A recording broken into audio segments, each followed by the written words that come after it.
You're listening to the Zach Gelb Show on Fox Sports 920 The Jersey. Oh, how about that? It's election day, everybody. I went to the polls today and I voted. You could still do that. 609-919-9200. This is the Zach Gelb Show. We've had a lot of big guests on this show, but nobody bigger than our next guest, the Republican candidate for president of the United States. Donald Trump joins us on a very busy election day. Donald, appreciate the time, and how are you? I'm fantastic, Zach. How are you? We're doing very well in most everywhere, actually. Very great in Pennsylvania, also in New Jersey. Unexpectedly, Governor Christie must be doing a hell of a job, but we're doing very well. We're doing great among minorities, especially black people in Philadelphia and some of the other urban areas. It's amazing, tremendous.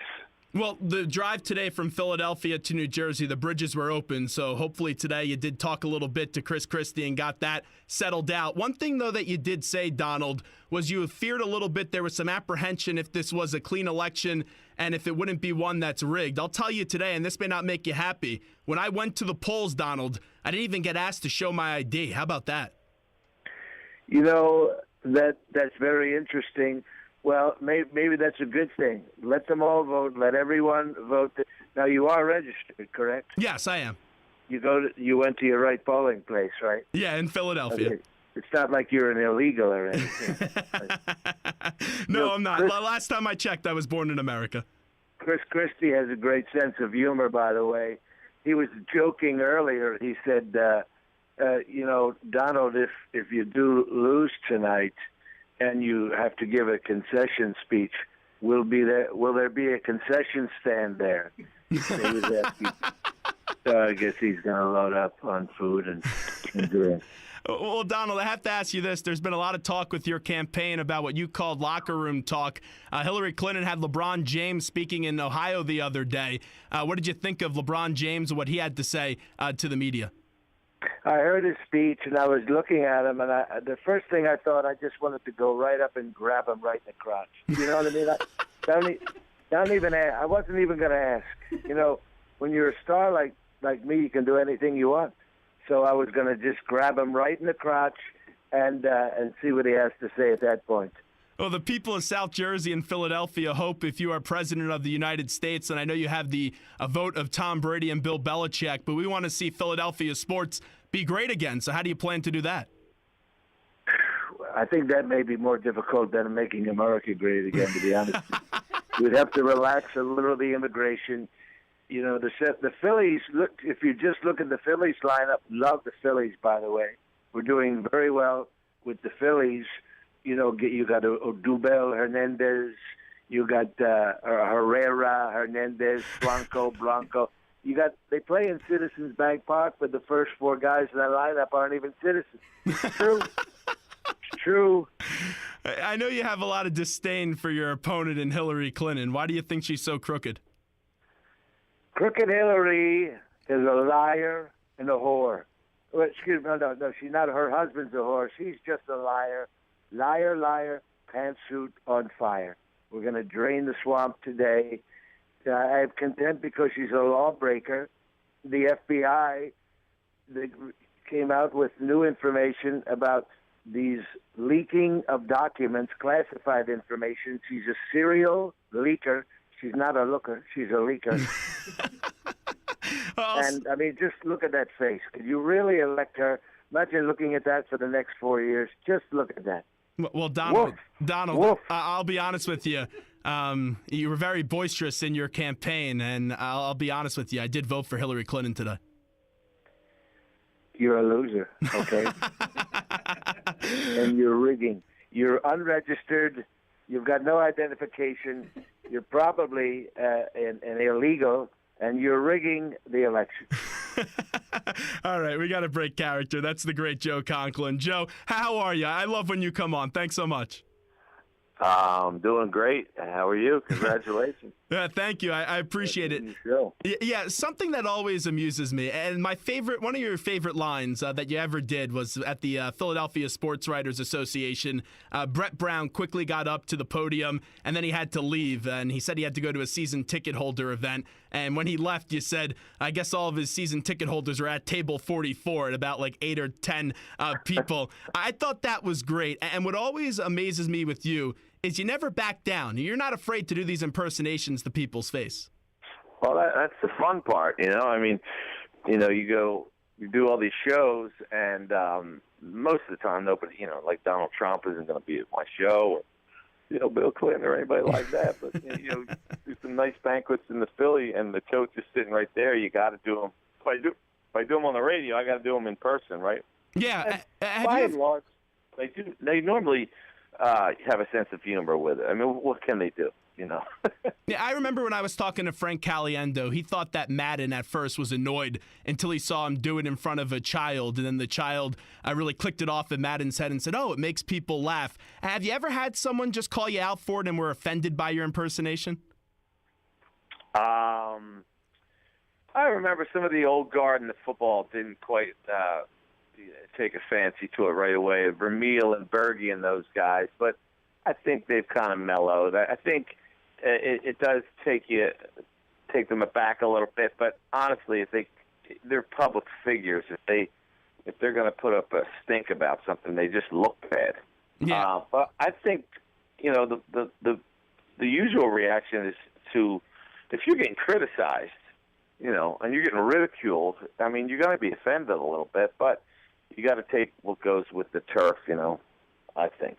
And you've been doing this for a long time on WIP and even before that.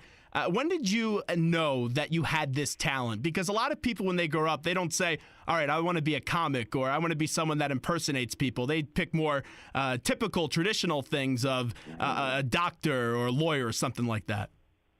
Well, I grew up in a crazy household. Both my parents were singers, so there's something genetic about it. And my kid sings, and my brothers and sisters sing. So there's good voices have run in the family. And we, my brothers and sisters, I kind of grew up in a mimicking household. So I was doing this since I was a little kid, about 5, 6, 7 years old. And then I kind of had a special knack for it. So I was entertaining my relatives, at Thanksgiving dinner, after Thanksgiving dinner and stuff like that, by doing my uncles and neighbors and teachers and Howard Cosell and John Wayne and things like that when I was a little kid. How long does it take you to perfect one of these impersonations? Because, like, for example, when a new coach comes to Philadelphia, you got to know him right away. So how long does that take you to really learn what the coach or player or whatever it does sounds like so you can impersonate it? Well, it varies. Sometimes you get them right away. Sometimes you don't. Here we are, what are we, week 9 now, and you haven't heard me do a Peterson impression. Yeah. He's not really giving me anything. I mean, now that there's some turmoil, maybe he'll tip his hand, maybe he'll get angry, but he hasn't yet, and he hasn't said anything that stands out, like a catchphrase or something real stupid. He's coached pretty stupidly the last 2 weeks, but he hasn't really said anything that jumps out at you. Yeah, it varies. Like Trump came right away. I'd love to have a nice answer to that question, but it definitely varies. I try to pretty much mimic everything and everybody. Some of it sticks, some of it doesn't. Sometimes you never get somebody, and sometimes they come slowly. Sometimes they come right away. You just got to keep honing it. Try to hear it from a different angle. Try to hear the voice from outside the room. Maybe I've tried different things, and you just keep throwing stuff against the wall. See what sticks. Well, I know you don't need to take my advice, but if you do Doug Peterson, I guess you just got to stutter a bunch, because that guy stutters before everything he says. even when he's talking to the quarterback. Yeah. Maybe that's an Andy Reid thing. That's why he takes so long to relay the play-in. Yeah. He's coming slow, man. I don't have much on him, to be honest with you. maybe I'm just disgusted with this team. Joe Conklin with us right now on the Zach Gelb Show. Joe, after all these years, who's your favorite person to impersonate? Here's the 2-2 pitch. Swinging a long drive. Deep right field. It's got a shot out of here. Home run, Jay Johnstone. Yeah, it's just unbelievable. My dad actually worked with Harry Kalas, so that just sounds so great to hear. He's the best. He was always my favorite to do, because around here the voice was so recognizable. As soon as I started that impression, I would get the room right away. Yeah, especially with him, because that name, even since he's passed away, it still carries a significant amount of weight in town. When was the first time that you did the Harry Kalas impersonation? Did you ever do it in front of Harry Kalas? Oh, yeah. We worked together a handful of times. He used to do at the banquet there. He used to MC the Philadelphia Sports Raiders every year in Cherry Hill. And he would say, and now for something totally different, Joe Conklin.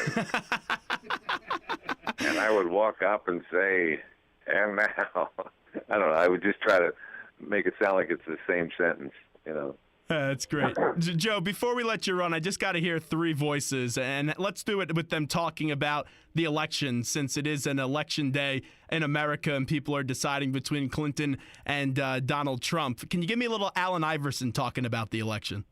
I just got up. They still time enough to vote. What time is it? 5:30 now. By the way, y'all got a lot of nerve calling me in my house, waking me up 5:30 in the afternoon like this. But I'm gonna get out there and I'm gonna vote for the one that don't hate black people. Holla. How about Charlie Manuel talking about the election? I thought I was registered over in like Haddonfield, but I went down the polls and it seemed like I'm registered anymore. So, and I said I'm from West Virginia. And they said, you better go to West Virginia. So here I am. Things like that. And final one for you. You could look at him at joeconklin.com every Wednesday at Parks Casino. Let's get a little Sir Charles, a little terrible on this election. Hey, man, the choices are terrible, Zach. You know that. You know that they're terrible, man. You go in there. I think there's going to be a record number today of people going into the booth, looking at the choices, then pulling out a gun and shooting themselves in the head. It's going to be a mass suicide like Gina Jones and Guyana. Joe, the best part is how you just go from voice to voice. It's unbelievable. Hey, I know it's a busy day for you. I really appreciate it. JoeConklin.com. See him every Wednesday at Parks Casino. And I see that you're doing something, what is it, with Big Daddy Graham's daughter and your daughter as well. What was that about? That was last Saturday. It was a tremendous show at the Media Theater. It was two funny Philly guys and their daughters. It's another marketing promotional scam that Big Daddy came up with, and he's running out of stuff. So anyway, my daughter sings some song parodies for us on the radio, and his daughter, Ava, is one of the kind of like a co-host at times on the morning show.